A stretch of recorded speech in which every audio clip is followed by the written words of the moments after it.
ಇವತ್ತು ಪ್ರತಿ ವರ್ಷದಂತೆ 27ನೇ ತಾರೀಕು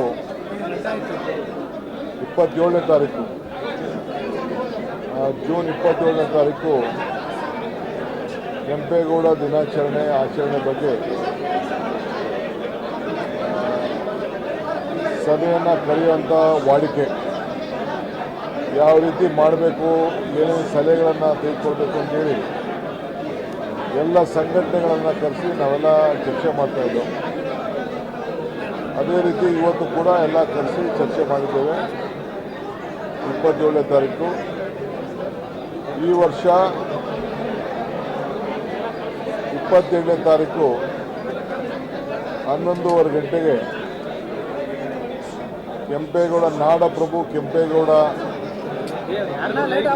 ನೂತನವಾಗಿ ನಿರ್ಮಿಸುವಂಥ ಬಡಾವಣೆಯಲ್ಲಿ ಮಾಡಬೇಕು ಅಂತೇಳಿ ತೀರ್ಮಾನವನ್ನು ಮಾಡಿದ್ದೇವೆ.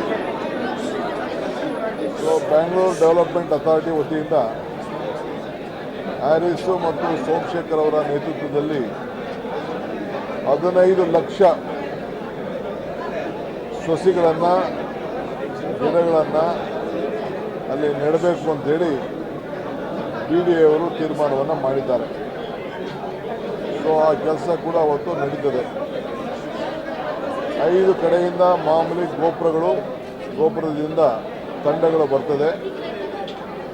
ಸೊ ಮಾಗಡಿ ತಂಡ ಅವರು ಮಾಮೂಲಿ ಬಾಲಕೃಷ್ಣ ಸ್ಥಳೀಯ ಶಾಸಕರು,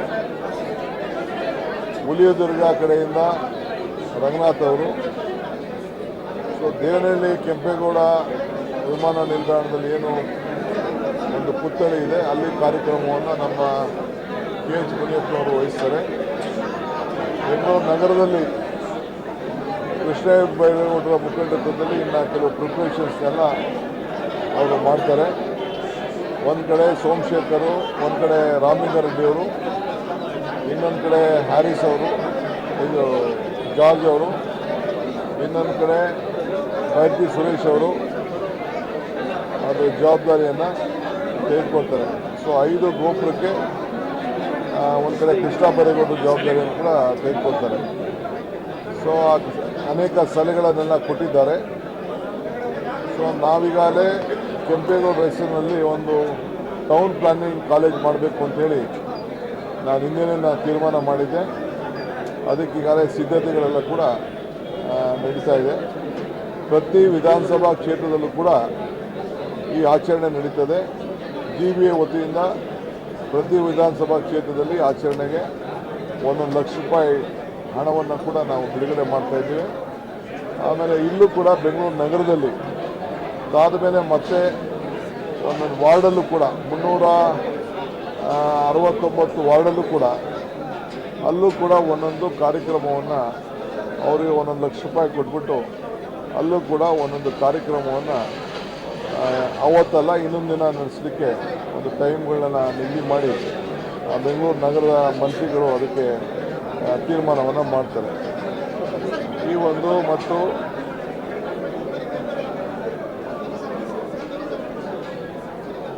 ದೇವನಹಳ್ಳಿ ವಿಮಾನ ನಿಲ್ದಾಣದಲ್ಲಿ ಥೀಮ್ ಪಾರ್ಕನ್ನು ಅದು ಕಂಪ್ಲೀಟ್ ಆಗಿದೆ, ಅದನ್ನು ಸಾರ್ವಜನಿಕರಿಗೆ ಅವಕಾಶ ಮಾಡಿಕೊಡ್ಬೇಕು ಅಂತೇಳಿ ಈಗಾಗಲೇ ಕೃಷ್ಣ ಬೈರೇಗೌಡರು ರೆಸ್ಪಾನ್ಸಿಬಿಲಿಟಿ ತೆಗೆದುಕೊಂಡು ಜಲ್ದಿ ಮುಗಿಸಲಿಕ್ಕೆ ಅವರು ಈಗಾಗಲೇ ಕಾರ್ಯಕ್ರಮ ರೂಪಿಸಿದ್ದಾರೆ. ಆ ಕೆಲಸ ಕೂಡ ಆಗ್ತದೆ. ಯಾರು ಸ್ವಾಮಿಗಳು, ಯಾರು ನಾಯಕರುಗಳನ್ನ ಯಾರು ಆಹ್ವಾನಿಸಬೇಕು ಅಂತೇಳಿ ಕೃಷ್ಣ ಬೈರೇಗೌಡರು ಜವಾಬ್ದಾರಿ ತೆಗೆದುಕೊಂಡು ಅದನ್ನು ಮಾಡ್ತಾರೆ. ಸಂಘಟನೆಗಳು ಕೂಡ ಅವರೇ ಸಂಪರ್ಕವನ್ನು ಇಟ್ಕೊಂಡು ಎಲ್ಲೆಲ್ಲಿ ಜವಾಬ್ದಾರಿ ತೆಗೆದುಕೊಂಡು ಮಾಡ್ತಾರೆ. ಒಕ್ಕಲಿಗರ ಸಂಘದವರು ಕೂಡ ಅವರು ಪ್ರತ್ಯೇಕವಾಗಿ ಅವ್ರದ್ದೊಂದು ತಂಡ ಎಷ್ಟಿದೆ ಅದು ಸಂಪೂರ್ಣವಾದ ಜವಾಬ್ದಾರಿ ಅವರು ಕೂಡ ತೆಗೆದುಕೊಂಡಿದ್ದಾರೆ. ಇದಲ್ಲದೆ ಬರೀ ಒಂದು ಜಾತಿ ಒಂದು ಧರ್ಮಕ್ಕೆ ಸೀಮಿತ ಅಲ್ಲ, ಬೆಂಗಳೂರು ನಗರ ಮತ್ತು ರಾಜ್ಯಕ್ಕೆ ಆಸ್ತಿ ಕೆಂಪೇಗೌಡರು. ಸೊ ಎಲ್ಲ ಜಾತಿ, ಎಲ್ಲ ಧರ್ಮ, ಎಲ್ಲ ವರ್ಗ, ಎಲ್ಲ ಸಂಘಟನೆಯವರು ಸೇರಿ ಈ ಕಾರ್ಯಕ್ರಮ ಮಾಡಬೇಕು ಅಂತೇಳಿ ಎಲ್ಲರೂ ಕೂಡ ಸಲಹೆ ಕೊಟ್ಟಿದ್ದಾರೆ. ಆ ರೀತಿ ಅವರು ಮಾಡ್ತಾರೆ.